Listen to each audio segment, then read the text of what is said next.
All right. I thought I'd review a YouTube movie. It's called The Old Guard. Has Charlize Theron in there. Oh, before I forget, Nagi. That is a that's a name for a move in judo that was used quite effectively in this movie. But I'll get to that in a moment. Um, my first thoughts before I even watched the film, I didn't really want to because I've put YouTube movies in the same category as brace yourself, kids. You might have to Google this. I thought it was clever for me to say that, but I don't know. Um, Straight to DVD movies.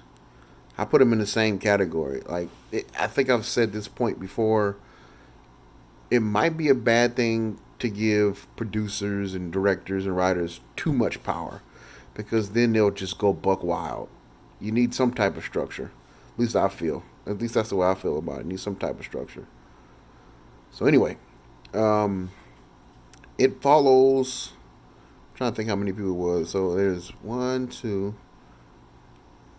and then three more. So five. Damn, my math is right on that. No, there's Charlize. There's the black chick.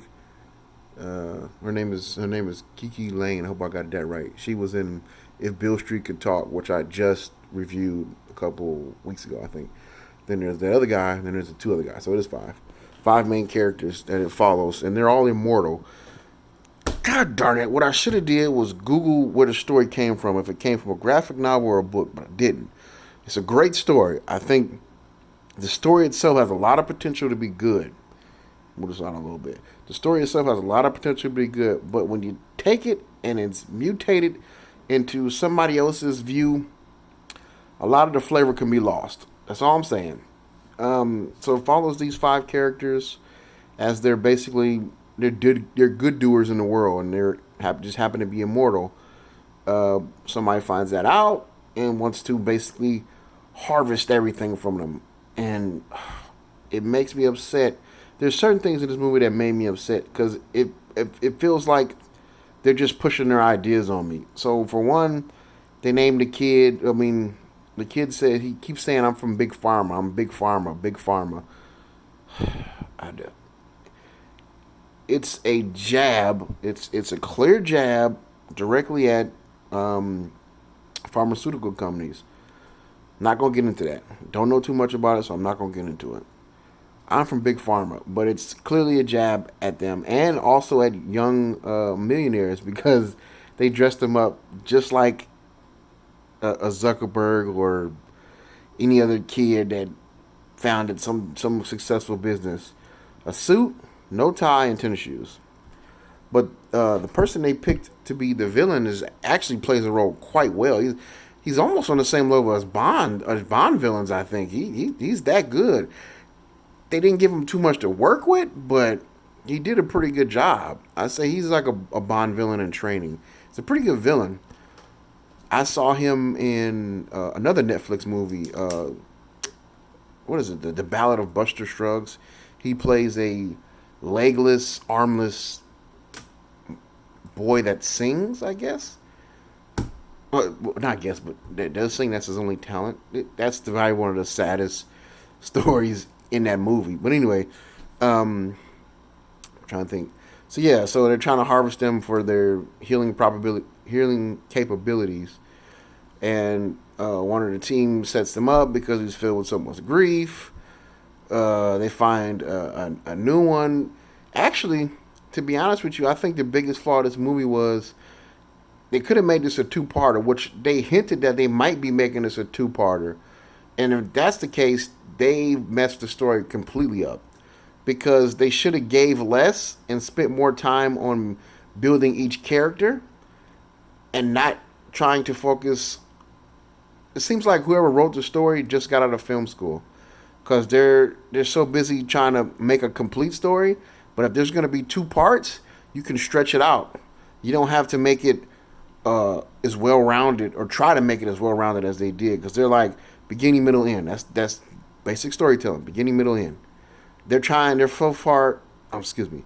They're so focused on trying to find a beginning, middle, end that they want to complete that. They want to complete that arc not understanding if you're gonna make two pieces, you can probably leave out the end, and you can probably leave out some of the middle.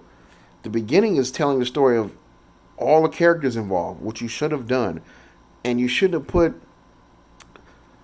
made the problem, which was them being harvested and trying to fight back against big pharma. You shouldn't have made that such a big deal if there's going to be two parts. If there's going to be one movie, then you condense it a little bit better. They condensed it too much, I feel like. But that's just me. I like small details. Maybe I'm crazy. Call me crazy. Now, what else happened in this movie?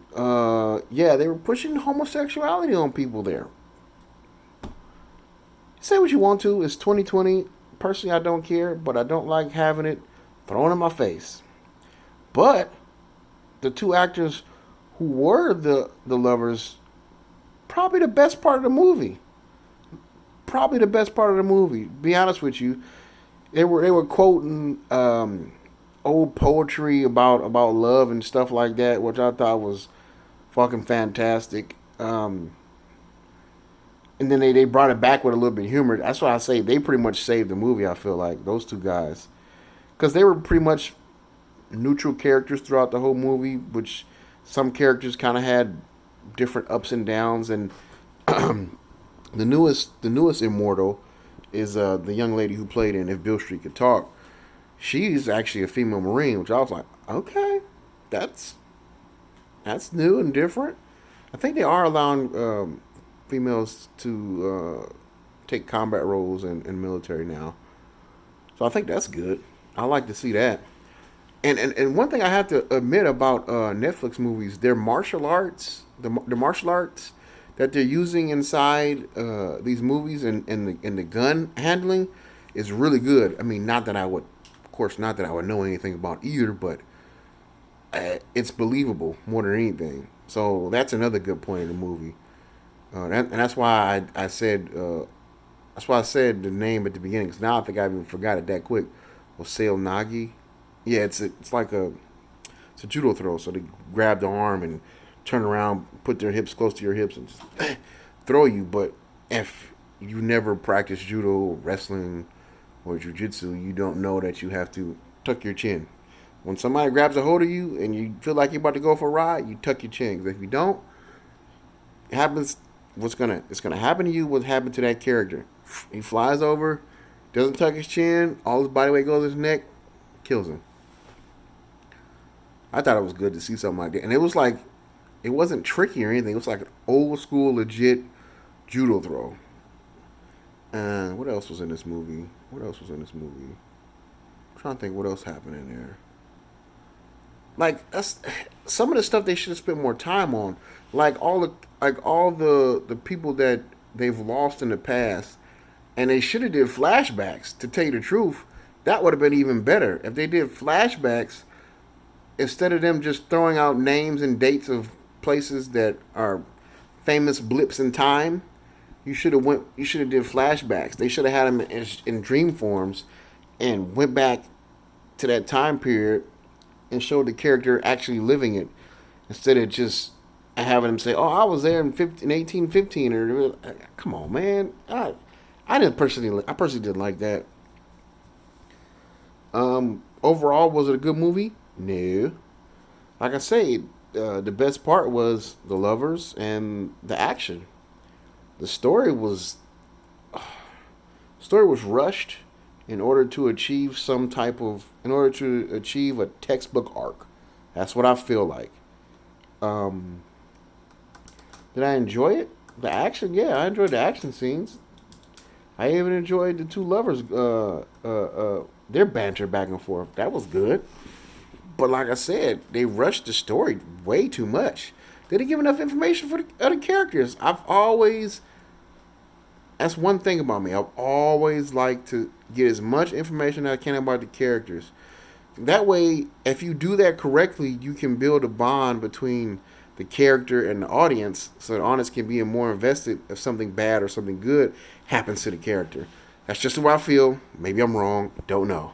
Feel like I am? Right. See what else happened in there. What else happened in that movie? What else happened in that movie? Um. Oh, I don't know. Should I get out of the way? I've always been spoiler heavy. I think I'll save some things if somebody decides to watch it, especially in the times we're in now. Anybody who's still watching Netflix or still is able to afford uh, Netflix at this time. I know Netflix is like $8, but uh, yeah, I can't even look at the cell phone right now and say this, but yeah, times are rough. But this will be a good. It's better than nothing. I'll put it that way, but it's not a good movie. I'm gonna rate it pretty low.